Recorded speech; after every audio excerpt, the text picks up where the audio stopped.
Turning Point. Tonight, the Manson women. Inside the murders. Good evening, and welcome to the premiere broadcast of Turning Point. I'm Diane Sawyer. All of a sudden, back in the late 1960s, I remember I was just getting out of college, a great wave of newfound freedom rocked this country.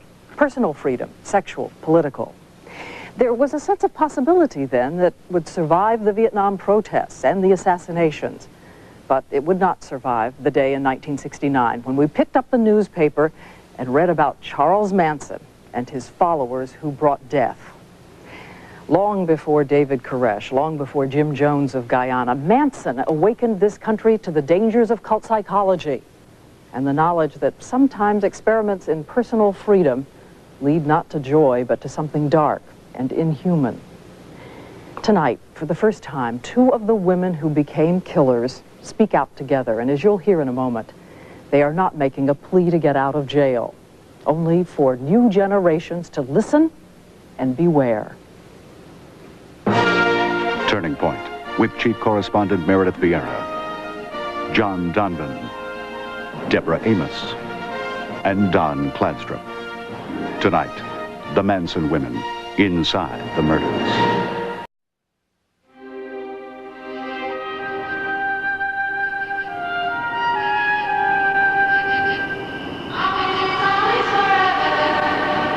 On a hot summer night in 1969, at a house on a hill overlooking Los Angeles, some of the same girls who once sang sweetly about souls locked in harmony unleashed helter-skelter. I ran her down, and I began to stab her. Do you remember her screaming at you? Yeah, I remember her saying, "I'm already dead." The next morning, Jerry DeRosa was the first officer at the scene. It was very quiet, and the only thing that I can recall hearing were the sounds of the flies that were on the bodies. DeRosa was one of the first to try to comprehend the savagery that brought an end to the decade of love. The words "pig" were written in this area in blood on the front door, and the door was ajar. A mocking salute written with the blood of a beautiful young actress named Sharon Tate. What did you see when you came in? A large amount of rope that was on the floor. One end was around Sharon Tate's neck, and then it looped up over the rafters here, came back down to the floor. She'd been stabbed multiple times. The next night, more murder in another part of town. A wealthy businessman, Lino LaBianca, and his wife, Rosemary. I knew that people would die. I knew that there would be killing. In all, 7 people were butchered in the Tate LaBianca murders. When the killers were finally arrested, among them, 2 young girls with long hair and wide eyes, who said they did it with joy for a man named Charles Manson. This is how we remember them, frozen in time, laughing at murder. The girls the prosecutor called mutants, monsters. Pat Krenwinkel is now 46 years old. Leslie Van Houten, 44. They have spent almost 25 years in prison, living with what they did. I think that the violence in us is somehow nurtured and brought out and brought forth. You know, it didn't happen overnight. He spent a lot of time taking middle-class girls and remolding them. I only did what Charlie wanted. That was the whole thing. I never told anybody to do anything other than what they wanted to do. And if they wanted to do murder, that was okay with you? That was none of my business, woman. I'm a convict. I'm an outlaw. I'm a rebel. I'm not a Sunday school teacher. Charles Manson, now 59 years old, still wearing the swastika of defiance. His intensity, a reminder of the power he once held over 2 ordinary girls from Southern California. Patricia Krenwinkel's father was an insurance agent, her mother a homemaker. She was the plain, quiet girl who got average grades and sang in the glee club. In the summer of 1967, Krenwinkel was an 18-year-old secretary living with her older half-sister and drifting into the new freedoms of the time. I was smoking a lot of marijuana hash, and I had, at that time, I've already used acid a couple times. Were you a bad girl?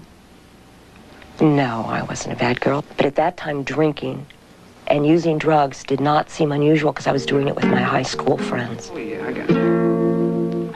One afternoon, she visited a friend of her sister. And Charlie was there, and he was playing the guitar. And so I was introduced to him there. He said he didn't have a place to stay, so my sister invited him to stay with us. Clang, bang, clang, went the big iron door. This is the voice of the man she met that day. Charles Manson, then age 32, amateur singer, songwriter, and ex-con. 9 other men in that cell. Only 5.5 months earlier, he had walked out of prison after spending more than half his life behind bars. As a boy, he was booted around from foster homes to reform school. His mother had been in jail for robbery. His rap sheet included everything from forgery to pimping. They wake us to the tune. For Charles Manson, Pat Krenwinkel was a very easy mark. That night, we slept together, and I felt really loved by him. When we made love, all I remember is just crying and crying to this man because he said, "Oh, you're beautiful." I couldn't believe that. I just started crying. You didn't believe that you were? Oh, absolutely not. And then he would look at you and smile with somehow, I felt like, oh, I'm a part of this. I just started hanging on. I mean, it was like I couldn't believe that this wasn't real. Your home is where you're happy. 2 days later, she quit her job and left with Manson to become part of the love generation he sang about. What you are, 'cause you were just born to be. It wasn't so strange in 1967 to drive a bus, to give up all your clothes, you know, and going around and talk peace. Show you that peace of mind. A lot of times where you might have had someone say, "Don't you think what you're doing is odd?" Instead, we were always in places where people were saying, "Wow, can I join you?" Leave your whole life behind. It became the in thing to become bizarre, to go against everything you'd ever been taught. For Krenwinkel, that meant sharing Manson's bed with other girls, like the daughter of an aeronautical engineer, Lynette Squeaky Fromm. It was awkward, but it easily became familiar. Did you ever contact your parents? No, I didn't. I was cutting off my past, and very, very almost systematically you start, in my own brain, it was like, I can't go back. Leslie Van Houten was also becoming restless with the conventions of suburban middle-class life. The homecoming princess who sang in the church choir. Yeah, Remember her? yeah. A little. A little bit, yeah. You had a good family life. There was trouble in the family Yeah. when your father left. But you had so much going for you then. I seemed to want more living out of life than what was expected of young girls at that time. Drugs, sex, you know, breaking away from the norm. A year after graduation, she heard about Charles Manson. That he was like Christ, and he had the answers, and that I just really needed to go and meet him. And when you first saw him? For as twisted as it all got, you know, I really think that I felt that I had met someone that, by being around him, would have a positive change. By 1968, Manson and about 25 followers were camping out on a ranch north of Los Angeles. They provided care for the 80-year-old owner and his horses in exchange for living space. You don't call it a family, I know, but the group of you, what was the main thing that it was about with all of you? One day at a time. We played a lot of music, we rode, we did a lot of things, but we lived today. We lived in the day and the now. You You could absolutely not talk about your past at all. And one thing we didn't have is watches. And the whole idea was to let time disappear. There was no time. We gave up our birthdays.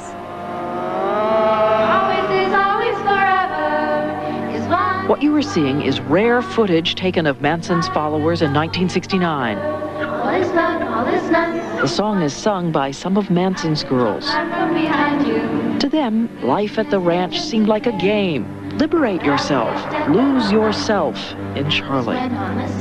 It was so wonderful that it scared us. One of his things was to stop you during the day, and he'd put your palms up to his, and then he'd move them in any direction that he could. Or he'd make a series of faces, and then you were supposed to try to keep up with them. And the whole thing was always geared toward just complete mirroring of him. And they would sit as a group, naked, for countless hours, taking acid trips. Manson would pass out the LSD and reinforce his message. You have not made it yet. You have not made it to become me, because I am the perfect one. And that's basically what all of it was about, was taking on his will. And how often was the acid? Well, we took hundreds of trips together, so. And the tales of the nightly group sex? And there was at times basically group sex. But it was always very planned, because it was a means of control. When he'd have different men that he was trying to initiate into the family, try to bring them in, he would offer them whatever women he had. If a man wanted you, you went with him? You couldn't resist? He was an excellent pimp. One of the things that the women have said is that you used them as bait for the men. Isn't that what women do? Isn't that what women's for? Women receive men and reflect men. Man hold dominion up over woman. It's been that way since we grunted and we came out of caves. You had them thinking you were Jesus Christ. How did you do that? Just being myself. All men are Jesus Christ. Sometimes he would reenact the crucifixion when we were on LSD. And it was very realistic. You mean pretend that he was being nailed? Yeah, and go through the whole thing.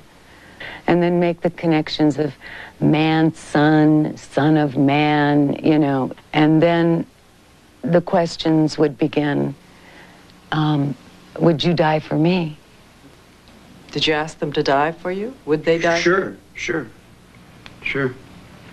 That's basic Christian philosophy. Finally, one night at the ranch, we were all sitting around in our little evening get-together, and he started to say, baa like sheep.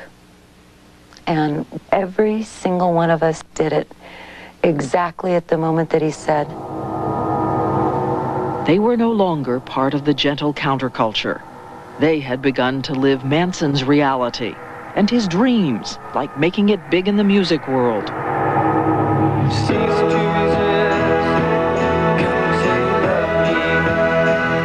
Dennis Wilson and the Beach Boys had recorded one of his songs.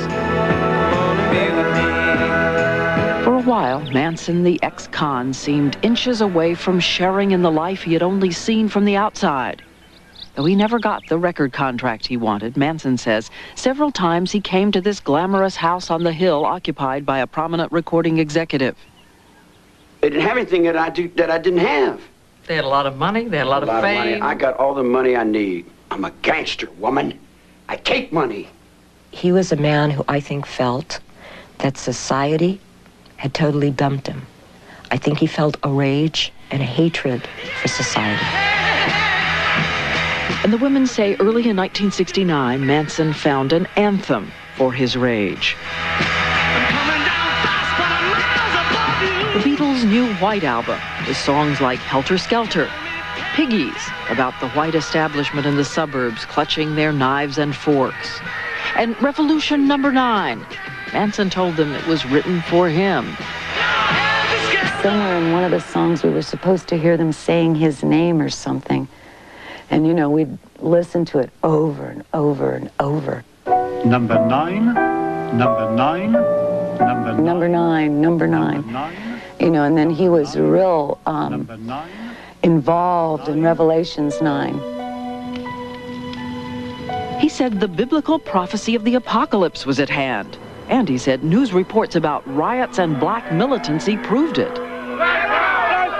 He called on his followers to get ready for what he called helter-skelter. Basically, he thought helter-skelter would be what? It was going to be a racially motivated revolution, and that the blacks were going to control and take over the power. And the only way to survive the coming Holocaust, Manson said, was to prepare for war. For that, they needed money. Did you take part in the burglaries? I only did one, my father's. I robbed my father's house. He began testing to see which of his followers had courage and obedience. He'd stand up against a tree and he'd throw knives at me. He's thrown hatchets at people. Do you trust me? Do you love me enough? You know, stand up against that tree. So that when he threw the knife, you know, I did that kind of thing without hesitation. Manson said death was not the end of life, it was just another high. Although the women didn't know it, by the summer of '69, one of Manson's men had already murdered someone. And Manson himself had shot and nearly killed a black drug dealer. He began to feel very paranoid. We started to have a lot more guns at the ranch and knives, and people were on lookouts.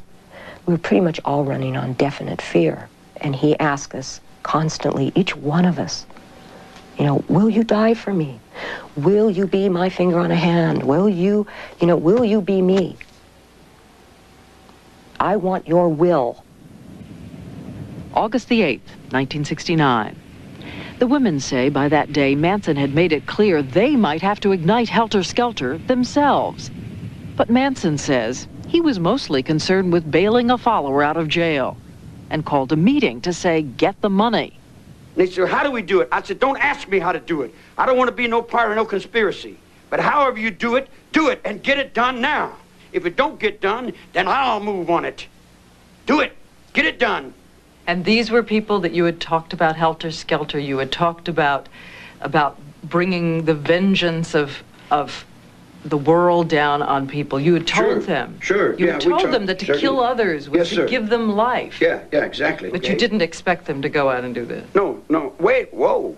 I don't live in anticipation, woman. I live on now. Charlie came and woke me up, and he said, get up. I want you to go somewhere. And so I did. Why did you do it? I was following Charlie's orders, because they were Charlie's orders.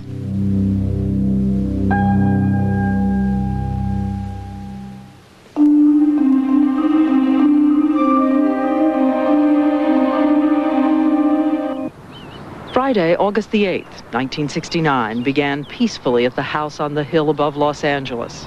The house that had been visited several times by Charles Manson when a recording executive lived there.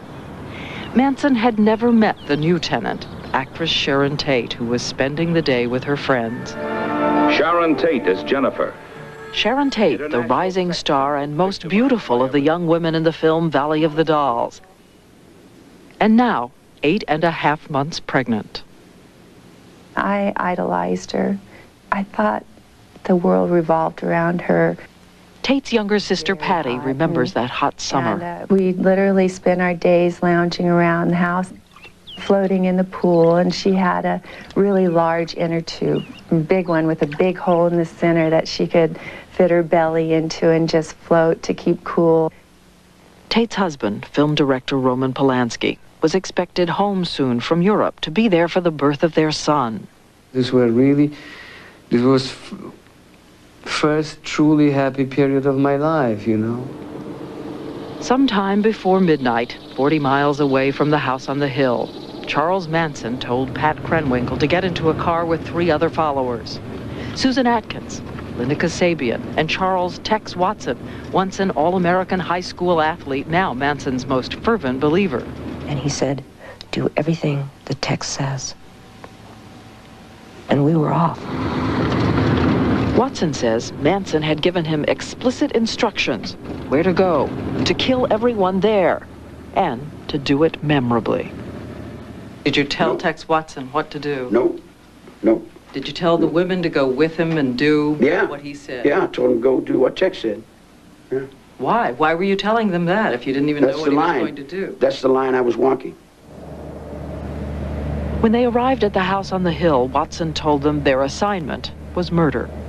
This is Pat Krenwinkel's first interview in 25 years about what happened. It took a long time to break it all down because, my God, to take a look at what I had really done. It was just after midnight when the 4 Manson followers pulled up to the gate. Tex had gone and he went up a telephone pole and cut the lines. Then they all climbed over the gate. He left us and he went forward and we heard gunshots. Watson had intercepted a young man, a visitor named Steve Parent, on his way home, and had shot him 4 times at point-blank range. He came back and told us to come with him. Krenwinkel and Atkins followed Watson up to the house. Trying to get into the house, he eventually, I think he went through a window or something, returned to a front door and allowed the rest of us to enter. House guest Wojtek Frykowski was dozing on the living room couch when he was kicked awake by Watson. 3 others were gathered from the back: Tate's old friend, Hollywood hairdresser J. Sebring, Abigail Folger, heiress to the Folger coffee fortune, and Sharon Tate. When Sebring tried to protect Tate, Watson shot and stabbed him. And everyone else at that point obviously was getting really frightened and scared. A desperate Frykowski tried to flee but was caught outside by Watson, shot, beaten, and stabbed. Abigail Folger had been tied with a rope. Abigail Folger started to get herself undone, and she took off. And at that point in time, I left and followed her. I ran after her with an upraised knife, and we went out through a back door, and I ran her down, and I began to stab her. Do you remember her screaming at you? Yeah, I remember her saying, "I'm already dead."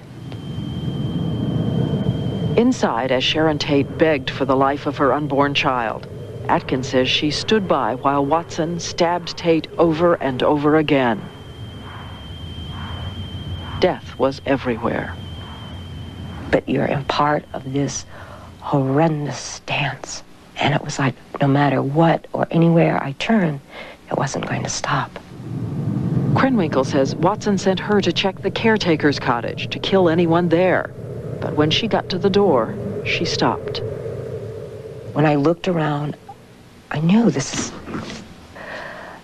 is wrong. It was like an echo from way back that said, wait a minute, this has finally gone into total madness. 5 people were dead. All the murderers took was $70. When I got back to the ranch, we got out of the car, Charlie came up and asked everybody how it went. But that was the first time I looked at him and I said, "Charlie, they were so young." She might have said that, and I might have been so stoned I don't remember. They said you asked, "Do you have any remorse?" Yeah, I did say that to him. I said, "Do you have any remorse for your actions?" When you go to war against an enemy, you go to war for God and country, and you give your life to that cause. So that night they were going out to fight the war. They were going out to fight the war. All he really ever said after that was, "Don't tell anyone." Yet the next night you were there again. Yeah, Charlie definitely had me go the second night. And you knew what was coming again? Yes. You didn't say no? No. And at that point, I felt so dead inside, it really didn't matter. Manson also summoned Leslie Van Houten, who had not gone the first night. He asked me, do you believe enough in what I say to know that this is something that has to be done, or something to that effect? And I said, yes, I do. I didn't walk right up and say, may I go? But I think everything on my face said that. Once again, a group drove toward Los Angeles, only this time, Manson was at the wheel. Manson told us he chose this residence, the home of a supermarket chain owner, because he'd once been to a party at the house next door. Inside, Rosemary LaBianca was getting ready for bed, while her husband Lino was reading the Sunday paper with its headlines about the Tate murders. Then Manson walked in the door. And I seen a guy sitting on the couch.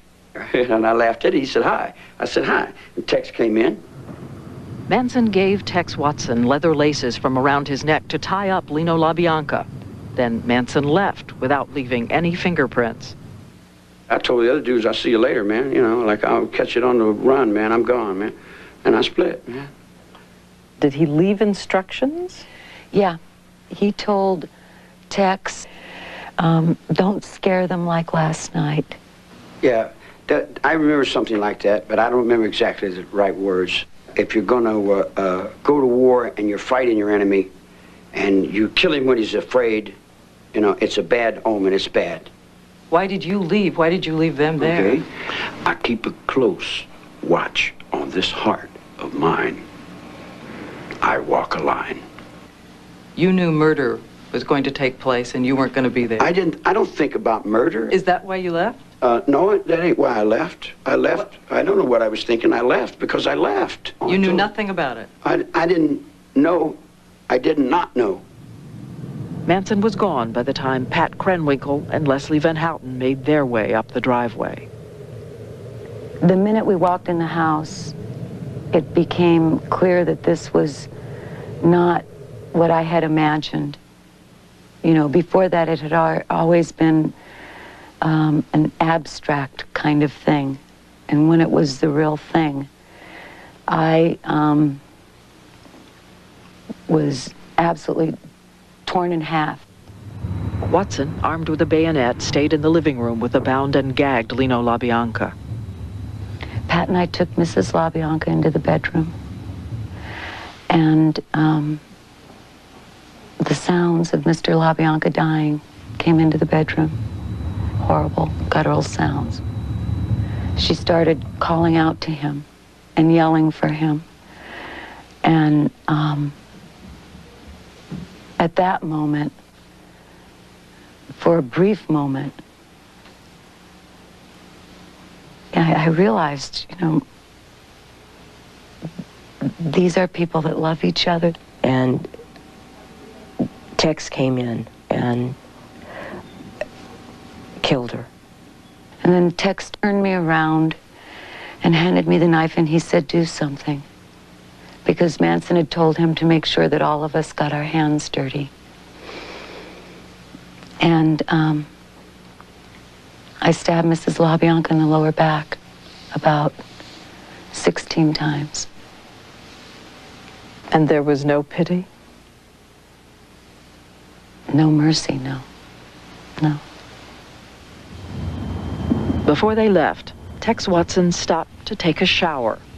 The women took a snack of chocolate milk and cheese. And then...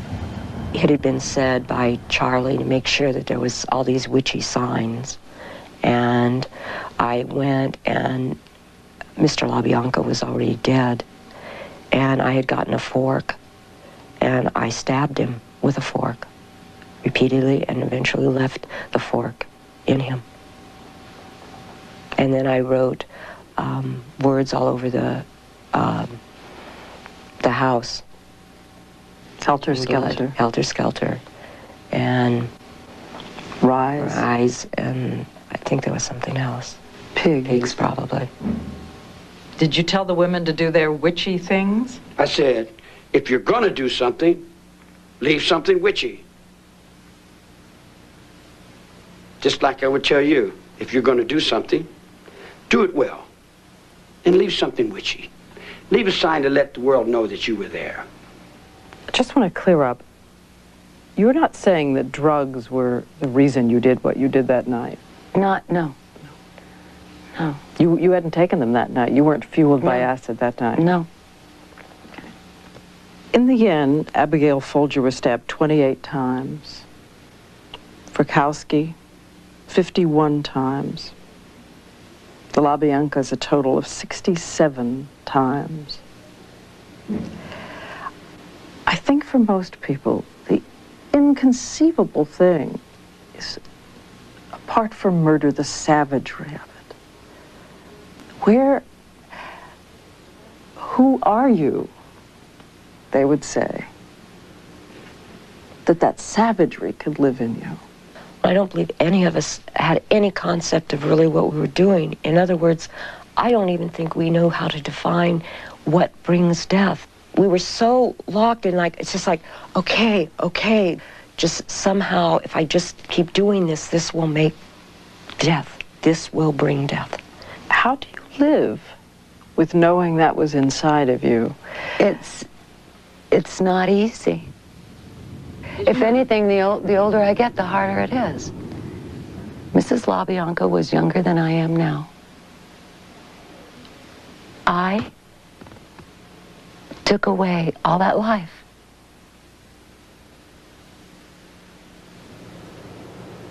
When we come back, Leslie Van Houten and Patricia Krenwinkel tell how they finally broke away from Charles Manson. And they face those who say they must never be freed, including the families of their victims.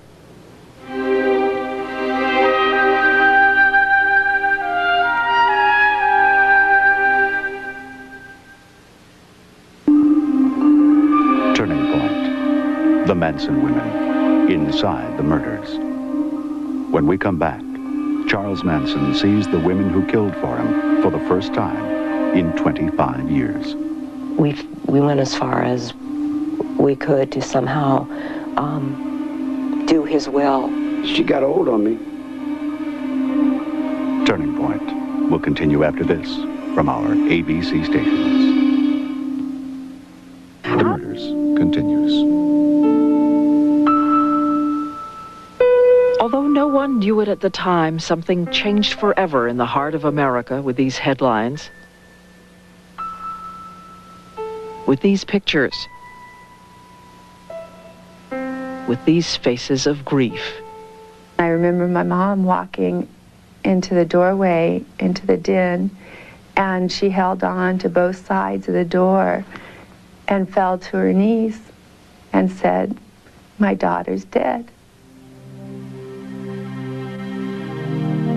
Roman Polanski returned from Europe to bury his murdered wife and their unborn son, only to discover people in their terror had begun blaming the Hollywood lifestyle of the victims.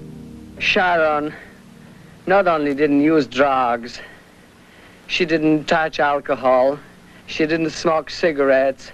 When I read those reports, I felt like they killed them for the second time. Because they turn all those victims to the monsters as though they were responsible for their own death and not the perpetrators. After 4 long and anxious months, Charles Manson and his loyal killers were arrested and brought to trial. On the left, Susan Atkins, Pat Krenwinkel in the middle. On the right, Leslie Van Houten. Manson was still calling the shots, with his faithful followers outside the courtroom. We're going to stay here until Charlie's out. And inside. Every day we'd meet and he'd decide, well, today I want you each to stand up and hold your hands in some stupid symbols. You're going to get up and scream, the old gray mare. You're going to get up and burn an X on your forehead. Right, burn an X in your head. The X is still visible. A little. Or a lot. A lot. Oh, okay, I don't even see it anymore. I figured as I age, it'll look like part of my aging. And there wasn't any sense that you cared at all about what you had done. Yeah. If you had a conscience, if you had begun to feel it, where was it then? Not then. Not then. The women say they took the stand on Manson's instructions and took the blame for everything. To this day, Manson insists he is innocent. And Charles Manson has said that he never ordered anyone to do anything. And indeed, he was not there at the time of the Tate murders, and he left before the LaBiancas. Is it possible that either he was misunderstood or that this was someone else's initiative. Oh, Charlie's just absolutely lying. There wasn't one thing done that was even allowed to be done without his expressed permission. And I think that it was a very neat little package that he did to make sure that everybody else did his dirty work. That's your tactic. Guilt. To say that you stayed clear of it when you were responsible. I did stay clear. I did stay clear of everything. But they say you didn't because they were acting for you on your instructions. No. And under your influence. Well, your maybe influenced, and they might have thought it was my instructions, but I wasn't directing traffic, lady. But at the trial, the prosecutor, Vincent Bugliosi, had a star witness who said Manson was in charge. Linda Kasabian, who was there both nights of murder and who traded her testimony for a promise of immunity. You recall her testimony in court today was that he was the one that was ordering everyone to make love. The trial lasted 9.5 months. The verdicts for all, including Manson, guilty. The sentences, death in the gas chamber. Van Houten, Krenwinkel, and Manson had shaved their heads in defiance. They reported that you and Pat smiled That when they gave you the sentence. Oh, probably. I was expecting it.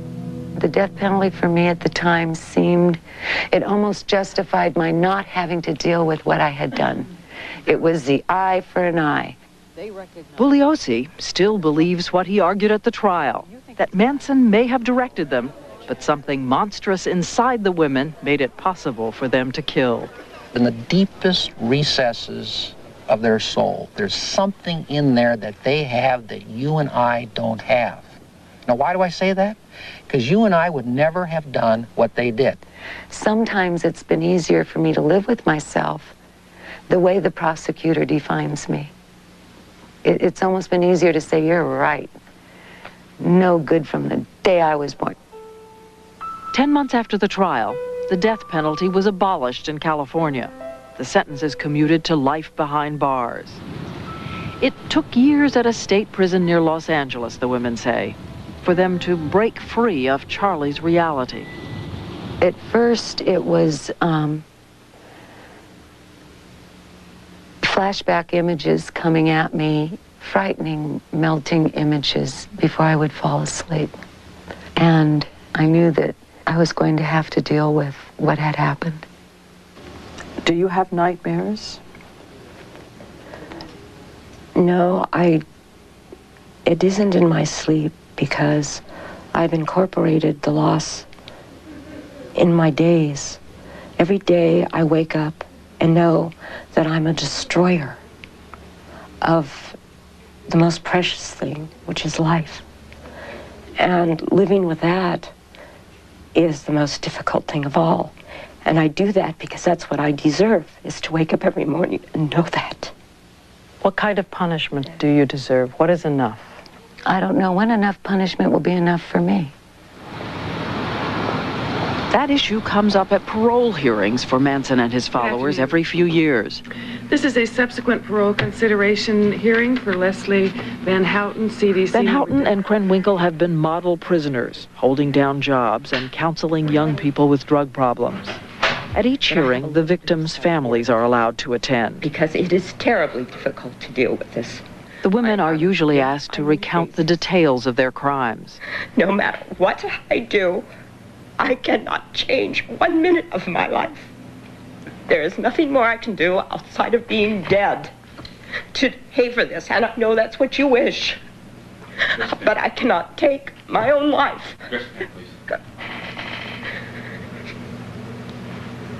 I'm sorry. I don't have any other questions. Thank you. Ms. Bamble, why don't you take a second to compose yourself? I don't trust her. I don't trust any of these people. They should stay in prison for the rest of their lives. Like my sister will stay in her grave for the rest of time. I do not feel sorry for them. They did this to themselves. And my family's had to pay, and a lot of other families have had to pay, and they're going to have to pay. Is Van Houten the panel? Van Houten and Krenwinkel say they were not surprised last December when once again the board found them both unsuitable for parole. And would pose an unreasonable risk or danger to others if you were released. And this is what I've been doing in the last several years is trying to figure out how do I live out the rest of my life in here and be able to say it wasn't a wasted life. 200 miles away, Charles Manson lives in a maximum security prison. It's been nearly 25 years since he's seen the women who gave up everything for him. We went as far as we could to somehow do his will. She got old on me. The women who used to be Charlie's girls say whatever his act, today they've got his number. One of the things that he used to talk about, and he used to say, you know, is that, oh, I'm just a crazy old man. You know, that you play under people's awareness by playing crazy, and they'll leave you alone. So you're saying what you most want people to know about him is that he knows what he's doing? He knows exactly what he's doing. All the time. He knows exactly what he's doing.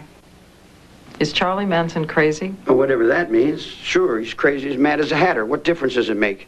You know, a long time ago, being crazy meant something. Nowadays, everybody's crazy. You know, I take offense to the fact that 25 years later, Manson doesn't own up to his share in this. I take offense to that. I take responsibility for my part. And part of my responsibility was helping create him.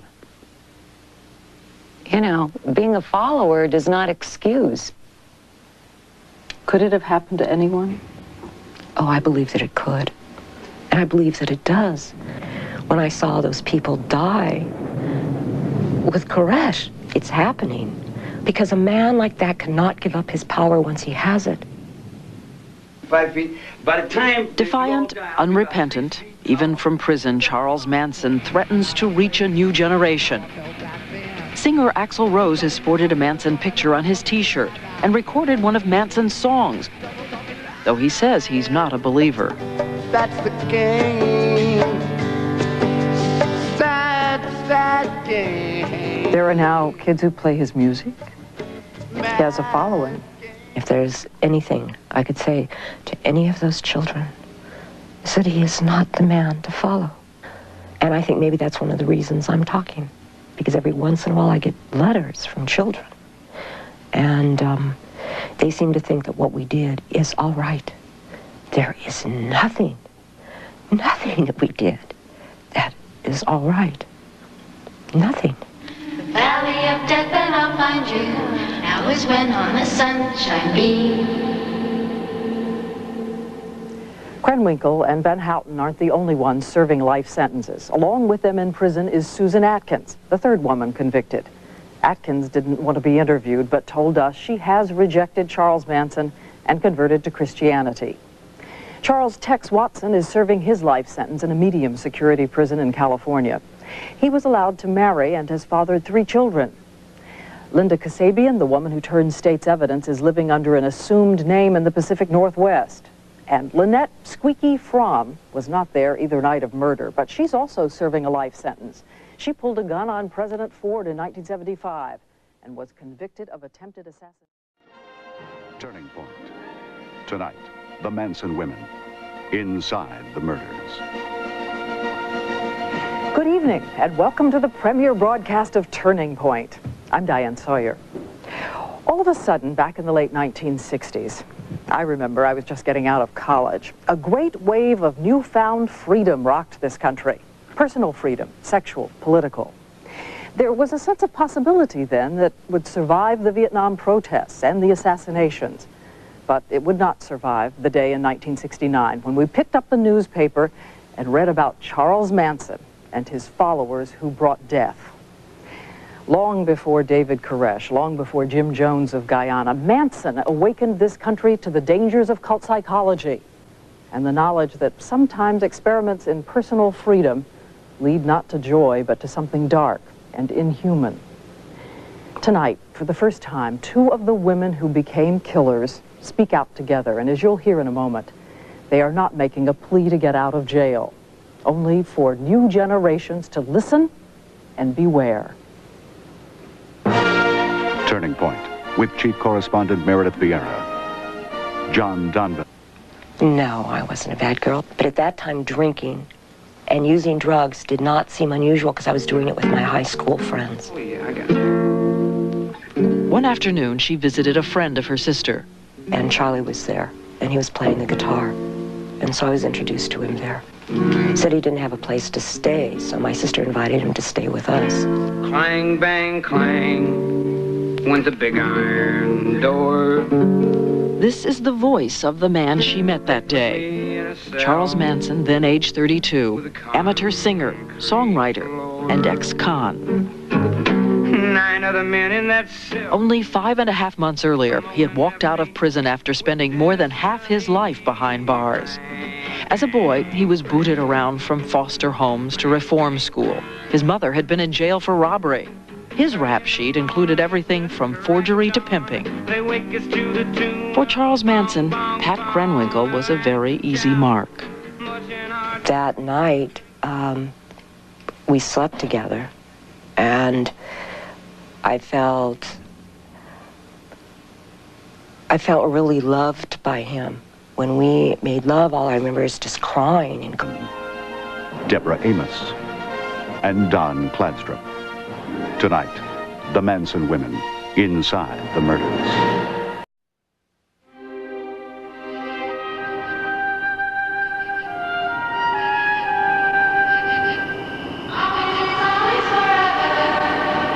On a hot summer night in 1969, at a house on a hill overlooking Los Angeles, some of the same girls who once sang sweetly about souls locked in harmony unleashed helter-skelter. I ran her down, and I began to stab her. Do you remember her screaming at you? Yeah, I remember her saying, "I'm already dead." The next morning, Jerry DeRosa was the first officer at the scene. It was very quiet, and the only thing that I can recall hearing were the sounds of the flies that were on the bodies. DeRosa was one of the first to try to comprehend the savagery that brought an end to the decade of love. The words pig were written in this area in blood on the front door, and the door was ajar. A mocking salute written with the blood of a beautiful young actress named Sharon Tate. What did you see when you came in? A large amount of rope that was on the floor. One end was around Sharon Tate's neck, and then it looped up over the rafters here, came back down to the floor. She'd been stabbed multiple times. The next night, more murder in another part of town. A wealthy businessman, Lino LaBianca, and his wife, Rosemary. I knew that people would die. I knew that there would be killing. In all, 7 people were butchered in the Tate LaBianca murders.